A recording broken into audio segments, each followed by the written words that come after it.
నేడు నెల్లూరు నగరంలోని అనిల్ గార్డెన్స్ నందు వైసీపీ జిల్లా ప్లీనరీ సమావేశం జరిగింది.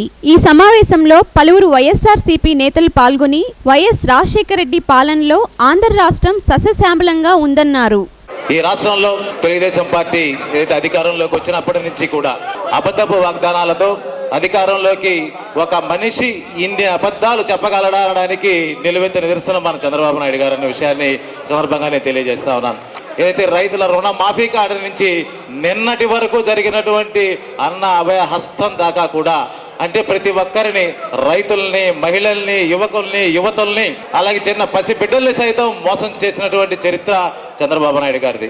జగన్మోహన్ రెడ్డి గారిని మనం ముఖ్యమంత్రి చేసుకోవాల్సిన అవసరం, ఈ రాష్ట్రాన్ని సంక్షేమ పథకంలో కానీ సంక్షేమంలో కానీ ముందుకు తీసుకెళ్ళాలి అంటే ఒక జగన్మోహన్ రెడ్డి గారితో సాధ్యమని చెప్పి సందర్భంగా తెలియజేస్తూ, మనం ఒక పెద్ద స్థాయిలో ఉన్నాం నెల్లూరు జిల్లా.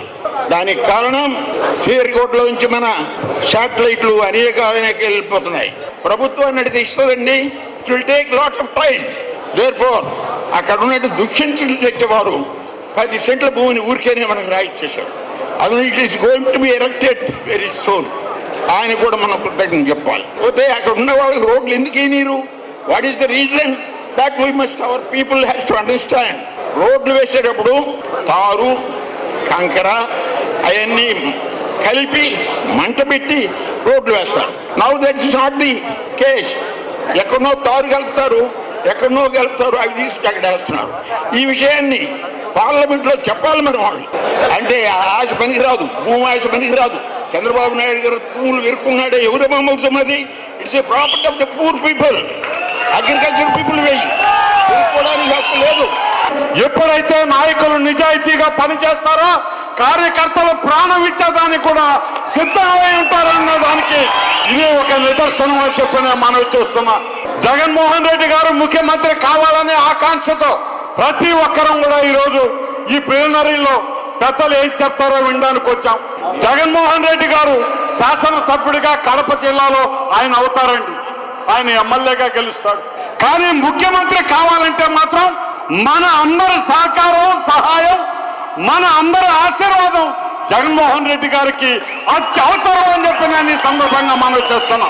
కార్పొరేట్, ప్రైవేట్, ప్రభుత్వ ఆసుపత్రుల్లో 2.5 లక్షల వరకు ఉచిత పరీక్షలు, ఉచిత వైద్యం చేయిస్తామని చంద్రబాబు ఉన్నటువంటి ఆరోగ్యశ్రీ పథకానికి కూడా నిధులు ఇవ్వకుండా నిర్వీర్యం చేసినందున, రోగులు తీవ్ర ఇబ్బందులు పడుతున్నందున వెంటనే తెలుగుదేశం ఎన్నికల మేనిఫెస్టోలో ఇచ్చిన హామీ నెరవేర్చమని ఎన్టీఆర్ సుజలధార పథకం కింద ప్రతి గ్రామానికి, పట్టణానికి రక్షిత మంచినీటి సరఫరా, ఇంటింటికి 2 రూపాయలకే 20 లీటర్ల మంచినీటి వాటర్ క్యాన్ సరఫరా చేస్తామని తెలుగుదేశం ఎన్నికల మేనిఫెస్టోలో ఇచ్చినటువంటి హామీని మరియు ముఖ్యమంత్రిగా తను చేసిన తొలి సంతకంలో ఒకటి అయినందున ఎన్టీఆర్ సుజలధార పథకాన్ని ప్రతి గ్రామానికి విస్తరించి తాగునీరు అందించేదానికి తగిన చర్యలు తీసుకోవాలని తీర్మానం ఆమోదించడం గురించి ఈ సభకు ప్రతిపాదిస్తున్నాను.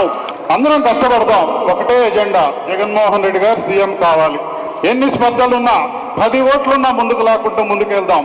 ఒక్కొక్క కాన్స్టిట్యున్సీ ఖచ్చితంగా 30,000 మెజార్టీతో గెలిచేటట్టుగా ప్లాన్ చేసుకుందాం. 2 సంవత్సరాలు ఉంది. ప్రజలు మంచి వాతావరణంలో ఉన్నారు. ఎప్పుడెప్పుడు ఎలక్షన్లు వస్తాయని చూస్తున్నారు. వాళ్ళు బాగా బేరేజ్ వేసుకున్నారు.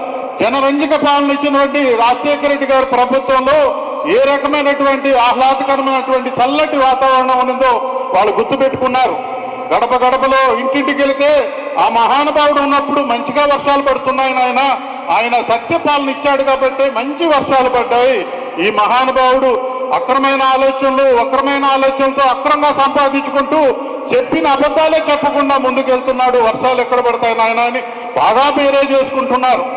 చంద్రబాబు నాయుడు ప్రభుత్వం మీద బాగా వ్యతిరేకత ఉంది. మనం అధికారంలోకి రాబోతున్నాం.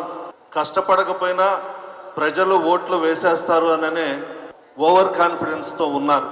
దయచేసి ఎవరు కూడా అతి విశ్వాసంతో ముందుకు పోకూడదు. అందరం కూడా కష్టపడి పని చేయాలి. పార్టీ బాగుంటే మనం బాగుంటాం, జగన్మోహన్ రెడ్డి గారు బాగుంటే మనం అందరం బాగుంటాం.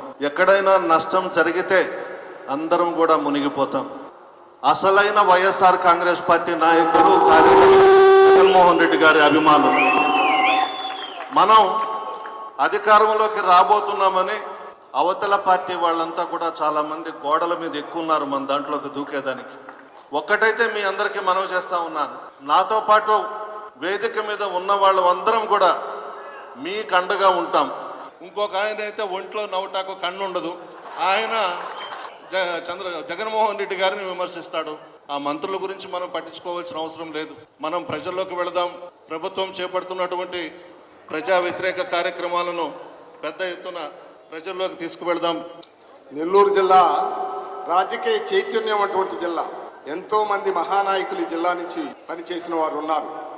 మనము కూడా భవిష్యత్తులో చరిత్రలో నిలిచిపోయే పరిస్థితులు కల్పించవలసిన బాధ్యత ఈ జిల్లా ప్రజానీకం మీద మొత్తం మీద కూడా ఉందని కూడా మనం చేస్తున్నాను. కానీ మీ అందరికీ తెలుసు, మేము చెప్పేది ఏమి కొత్తగా ఏమి లేదు. ప్రతినిత్యం మీరు చూస్తూనే ఉన్నారు. అప్రజాస్వామికంగా, దుర్మార్గంగా, రకరకాలుగా వైఎస్ఆర్ పార్టీకి సంబంధించినటువంటి వ్యక్తులను అయితే ప్రజానాయకులను కానివ్వండి, ప్రజలను కానివ్వండి చాలా కష్టాలు పడుతున్నటువంటి పరిస్థితులు మనం చూస్తూనే ఉన్నాం. అందువల్ల దయచేసి ఆలోచించి చేయవలసిన పరిస్థితులు ఉంటాయని కూడా నేను మనం చేస్తున్నాను. అక్కడ దళితులకి, కొంతమంది రైతులకి, కొంతమంది కొంచెం ఏదో ఘర్షణ వాతావరణం వచ్చింది. 2 మాసాల నుంచి అక్కడ జరుగుతుంది ఆ పరిస్థితులు. అయినా చంద్రబాబు గారు తను వెళ్ళడమో లేకపోతే ఒక బాధ్యత గల మంత్రులను ఎవరన్నా పంపించి అది సామరస్యంగా పరిష్కరించవలసిన అవసరం ఉండే. ఆయన దాని గురించి ఆయన పట్టించుకున్న పాపాన్ని పోనే లేదని కూడా నేను మనం చేస్తున్నాను. మొన్న జగన్మోహన్ రెడ్డి గారు మన పార్టీ అధ్యక్షులు వెళ్ళారు. మరి జగన్మోహన్ రెడ్డి గారి గురించి చాలామంది చాలా చులకనగా మాట్లాడుతుంటారు సాధారణంగా. కానీ అక్కడికి వెళ్ళిన తర్వాత ఎంత పెరపక్వతగా, ఎంత పరిపక్వతగా ఉభయల్ని కూడా ఏమాత్రం నొప్పించకుండా అందరూ కలిసి ఉండాలి అని చెప్పడం జరిగింది. ఆ మెసేజ్ తప్పనిసరిగా ప్రజల్లోకి వెళ్ళిందని కూడా నేను మనం చేస్తున్నాను. వాళ్ళందరూ కూడా జగన్మోహన్ రెడ్డి గారిని అభినందించారని కూడా నేను మనం చేస్తున్నాను. దళితులే కాదు, అక్కడ ఉన్నటువంటి అగ్రకులాలు కూడా, అరెస్ట్ చేసి పట్టున్నటువంటి కుటుంబాల వాళ్ళు కూడా జగన్మోహన్ రెడ్డి గారు చెప్పిన మాటలకి నిజంగా ఆశ్చర్యపోయారు, నిజంగా ఆనందించారని కూడా నేను మనం చేస్తున్నాను. ఆయన పరిపాలన చూసిన తర్వాత అయినా మీరు నేర్చుకుని ఉండవచ్చు కదా. చంద్రబాబు గారు, రాజశేఖర రెడ్డి గారు ముఖ్యమంత్రి గారు అయిన తర్వాత ఎక్కడైనా సరే, ఎప్పుడైనా సరే కులము, మతము, పార్టీ, ప్రాంతం అని చూసిన పరిస్థితులు ఉన్నాయా అని కూడా నేను మనం చేస్తున్నాను. ఈ సందర్భంగా వైసీపీ నెల్లూరు జిల్లా అధ్యక్షులు సర్వేపల్లి ఎమ్మెల్యే కాకాని గోవర్ధన్ రెడ్డి మాట్లాడుతూ తెలుగుదేశం ప్రభుత్వం వైసీపీ కార్యకర్తలను పేరు పేరున ఇబ్బందులకు గురిచేస్తుందన్నారు.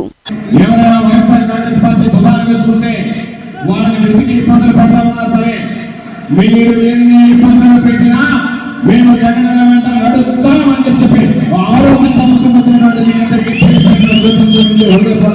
ధన్యవాదాలు తెలియజేస్తున్నాను. ఈరోజు చాలా మంది వ్యక్తులు మాట్లాడతారు. ఈరోజు గమనించాల్సింది చంద్రబాబు నాయుడు గారి పరిపాలన. ఈరోజు ఒకసారి మనం ఆలోచన చేస్తే ప్రతి ఒక్కరు కూడా ఈరోజు జనాలు చెప్తున్నారు, ఒకటన్న విషయాలు మాత్రమే మాట్లాడతారు. జనాలు చెప్తున్నారు చంద్రబాబు నాయుడు విమర్శించేటువంటి స్థాయి ఎక్కడుందని చెప్పి మాట్లాడుతున్నాను. నేను అడుగుతున్నా, జగన్మోహన్ రెడ్డి గారికి, చంద్రబాబు నాయుడు గారికి ఉన్నటువంటి వ్యత్యాసాన్ని మనం గమనించాల్సినటువంటి అవసరం ఉంది. చంద్రబాబు నాయుడు స్థాయి అయితే బహుశా నాకు తెలిసి జగన్మోహన్ రెడ్డి గారి కన్నా చంద్రబాబు నాయుడు స్థాయి ఎక్కువ అనుకుంటే ఏ ఒక్క వ్యక్తిత్వంలో కూడా జగన్మోహన్ రెడ్డి గారికి చంద్రబాబు సరిగ్గా లేడు అని చెప్పి సందర్భంగా తెలియజేస్తుంది. అసలు బాలకృష్ణ మాట్లాడినటువంటి మాటలు ఏమీ అర్థం కాలే. అయితే ఆ వేదికలో ఉండేటువంటి వ్యక్తులందరూ, వచ్చినటువంటి వాళ్ళు కానీ, మన జిల్లా మంత్రి ఎవరో చెప్పారు సోంపేర్ రెడ్డి అని, ఆయన కానీ వీళ్ళందరూ కలిసి జగన్మోహన్ రెడ్డి గారిని జిల్లా అధ్యక్షుడిగా నన్ను, మా ఇద్దరిని తిట్టడానికి ఆ వేదిక ఏర్పాటు చేసుకున్నారు తప్ప వాళ్ళకు సంబంధించి మీరు చేసినటువంటి కార్యక్రమాలు చెప్పడానికో మరొక దానికో ఉపయోగించుకున్నటువంటి పరిస్థితి లేదు. ఈ రోజు నేను చంద్రమోహన్ రెడ్డిని ఒకటే అడుగుతున్నా. ఈరోజు చంద్రమోహన్ రెడ్డి గారు జగన్మోహన్ రెడ్డి గారిని విమర్శిస్తున్నాడు. నేను అడుగుతున్నా, చంద్రమోహన్ రెడ్డి జగన్మోహన్ రెడ్డిని విమర్శించడానికి నీకు స్థాయి ఎక్కడ ఉంది అని నేను అడుగుతున్నాను. దానికి సమాధానం ఈరోజు నేనున్నా. జగన్మోహన్ రెడ్డి గారు వైఎస్ఆర్ కాంగ్రెస్ పార్టీ అభ్యర్థిగా సర్వేపల్లి నియోజకవర్గానికి సంబంధించి నువ్వు పోయి ఆయన మీద పోటీ చేయని జగన్మోహన్ రెడ్డి గారు నాకు బీఫార్మ్ ఇస్తే, జగన్మోహన్ రెడ్డి గారు ఇచ్చినటువంటి బీఫార్మ్ ఇచ్చి నేను ప్రజల్లోకి వచ్చా. జగన్మోహన్ రెడ్డి అండగా నిలిచి ఫ్యాన్ గుర్తు మీద ఓటేసి నన్ను శాసనసభ్యుడిగా గెలిపించారా, నిన్ను శాసనసభ్యుడిగా గెలిపించారా? నీ స్థాయి ఏమిటనేటువంటిది చెప్పాల్సినటువంటి అవసరం ఉందా లేదా? నువ్వు ఈరోజు స్థాయిని గురించి మాట్లాడుతున్నావు కాబట్టి నీకు స్థాయిని గురించి మాట్లాడేటువంటి అర్హత లేదు. నీకు స్థాయి లేకపోయినా నీకు హోదా కల్పించారనేటువంటి దాని మీద మాట్లాడు. నీకు వచ్చేటువంటి హోదా దోడిదారుని శాసనమండలి సభ్యుడిగానో మరొక దానికో ఈరోజు నీకు హోదా కల్పించి నీకు ఒక హోదా ఇచ్చారు. దాని ద్వారా నువ్వు ఏదన్నా 10 రూపాయలు డబ్బులు సంపాదించుకోవడానికో దానికి ఉపయోగించుకో, ఇబ్బంది రా. ఇప్పటికే నీరు చెట్టు దగ్గర నుంచి పంట సంచయం దగ్గర నుంచి దొరికిన ప్రతిబంధంలో చివరికి మరుగు దగ్గర దగ్గర నుంచి ఎక్కడ దొరికితే అక్కడ కమిషన్ తీసుకున్నావు. కాబట్టి నువ్వు కమిషన్ వ్యాపారం కొనసాగించు. ఎందుకంటే ఇప్పుడు రైతు రథం వస్తుంది, ఒక్కొక్క ట్రాక్టర్కి 50 రూపాయలు మాట్లాడుకుంటున్నావు. కానీ నీ పని కానీ అంతే తప్ప జగన్మోహన్ రెడ్డి గారు వైఎస్ఆర్ కాంగ్రెస్ పార్టీను విమర్శించేటువంటి కనీస అర్హత స్థాయి చంద్రమోహన్ రెడ్డికి లేదు అని చెప్పి సభాముఖంగా మీ అందరికీ తెలియజేస్తున్నాను. Nellore city MLA doctor Anil Kumar Yadav మాట్లాడుతూ వైఎస్ఆర్ రాజశేఖర రెడ్డి పాలన గురించి, చంద్రబాబు పాలన గురించి మాట్లాడారు. ఈ రోజు మనం రాష్ట్రం అంతా కూడా ఒక విధంగా భగవంతుడు ఆగ్రహానికి ఈ రాష్ట్రం గురైంది. అందుకే ఈ రాష్ట్రంలో దాదాపు 70% పైగా కూడా కరువు. గోదావరి ఉన్న నదులున్నా, కృష్ణా ఉన్నా, పెన్నా ఉన్నా కూడా నదుల్లో నీళ్లు, పంట పొలాలకు ఎక్కడా కూడా నీరు అందట్లేదు. దీనికి ఒక కారణం ఉంది. 96లో ఏదైతే చంద్రబాబు నాయుడు గారు ఎన్టీఆర్ అని వెన్నుపోటు పొడిచి అధికారంలోకి వచ్చిన తర్వాత 99లో ప్రతి ఒక్కరు కూడా చంద్రబాబు నాయుడు గారు ఓడిపోతారని కోరుకున్నారు. కానీ ఆ రోజు వాజ్పేయిని కలుపుకోను, ఎవరిని కలుపుకోను, చంద్రబాబు నాయుడు గారు 1999లో ముఖ్యమంత్రి అయ్యాడు. 99 నుంచి 2004 దాకా ఈ రాష్ట్రంలో చుక్క వర్షం పడక ఈ రాష్ట్రం అంతా కూడా కరువుతో అల్లాడింది. 2004లో ఈ రాష్ట్ర ప్రజలందరూ భగవంతుడిని మొరపెట్టుకున్నారు, మా పరిస్థితులు బాగలేవు, మీరు ఒక మనిషిని పంపించండి ఈ రాష్ట్రాన్ని కాపాడాలంటే భగవంతుడి దూతగా పాదయాత్ర చేసి రాజశేఖర రెడ్డి గారు 2004లో ముఖ్యమంత్రి అయిన తర్వాత 2009లో దాకా రాష్ట్రం అంతా కూడా సస్యశ్యామలంగా వర్షాలు పడుతూ రైతాంగం అంతా కూడా బాగున్నారు. అదేవిధంగా ఈరోజు మన రాష్ట్ర ముఖ్యమంత్రికి ఆరోగ్యం బాగాలేదు. ఎందుకంటే ఆయన ఏం మాట్లాడుతున్నాడో మనందరికి కూడా తెలుసు. ఈరోజు ఆయన బాధ చెప్పుకోలేకపోతున్నాడు, డాక్టర్ల దగ్గరికి వెళ్ళి చూపించుకోలేకపోతున్నాడు. ఎందుకంటే ఏం మాట్లాడుతున్నాడో ఏమీ అర్థం కావట్లేదు. పొద్దున ఒకటి మాట్లాడతాడు, రాత్రి ఒకటి మాట్లాడతాడు, మళ్ళీ రేపు వచ్చి ఇంకోటి మాట్లాడతాడు. మీరు ఒకరోజు సాయంకాలం మీరు అందరూ హ్యాపీగా మందు దాగి పడుకోండి అంటాడు. ఈయనకి మాత్రం రాష్ట్రం నుంచి అందరు రావాలి, ఈయన దోచుకున్న డబ్బును మాత్రం హైదరాబాద్లో దాచుకుంటాడు. ఈ విధంగా ఈరోజు చంద్రబాబు నాయుడు చెప్తున్నాడు. ఈరోజు ఈ రాష్ట్ర ప్రజలందరూ కూడా ఆలోచించాల్సిందల్లా ఒకటే, అదే మాట కానీ రాజశేఖర రెడ్డి గారి కుటుంబం, రాజశేఖర రెడ్డి గారు నేను వేసిన వాళ్ళందరూ కూడా దయచేసి నా వల్ల లబ్ధి పొందిన వాళ్ళు కానీ నాకు ఓటేయండి అని కానీ ఖచ్చితంగా కానీ ఓటు వేస్తే రాజశేఖర రెడ్డి గారి కుటుంబం బతికున్న రోజు ఈ రాష్ట్రంలో ఒక వైఎస్ కుటుంబం తప్ప ఇంకే కుటుంబం ఉండదని చెప్పి తెలియజేస్తా ఉన్నా. ఎందుకంటే రైతాంగం దగ్గర నుంచి, మహిళల దగ్గర నుంచి, బీసీల దగ్గర నుంచి, ఎస్సీల దగ్గర నుంచి, ఎస్టీల దగ్గర నుంచి, మైనార్టీల దగ్గర నుంచి ఇది అది అని లేకుండా ప్రతి ఒక్కరు కూడా లబ్ధి పొందింది ఏదైనా పాలనలో ఉంటే అది వైఎస్ రాజశేఖర రెడ్డి పాలనలో తప్ప ఇంకో ఏ పాలనలో లేదని చెప్పి తెలియజేస్తా ఉన్నా. ఈరోజు వైఎస్ఆర్ కాంగ్రెస్ పార్టీ జిల్లా ప్రతినిధుల సమావేశం సందర్భంగా 2 తీర్మానాలు, ఏదైతే బీసీ వర్గాల విద్యార్థుల సంక్షేమం కోసం నిర్మిస్తున్న సంక్షేమ హాస్పిటల్స్ అభివృద్ధిని ప్రభుత్వం విస్మరించడం మూసివేయడం అన్యాయం కావున వెంటనే సంక్షేమ హాస్టల్స్ ఏర్పాటు చేసే వాటి అభివృద్ధి కోసం అవసరమైన అన్ని చర్యలు తీసుకోవాలని, అలాగే ఏదైతే తెలుగుదేశం పార్టీ బీసీ డిక్లరేషన్ కింద సంవత్సరం 10,000 కోట్ల రూపాయలు ఏదైతే బీసీ సప్లాన్ కింద పెడతానన్న బడ్జెట్ సప్లాన్ని ఇప్పుడు దాకా 10,000 ఇచ్చిన దాఖలాలు లేవు, దాన్ని వెంటనే నెరవేర్చమని, అలాగే రాజ్యాంగంలో ప్రతిపాదించిన హక్కుల ప్రకారం బీసీలకు చట్టసభలో రాజ్యాధికారం కల్పించాలని తీర్మానం ఆమోదించడానికి ఈ సభ ప్రతిపాదిస్తున్నాం.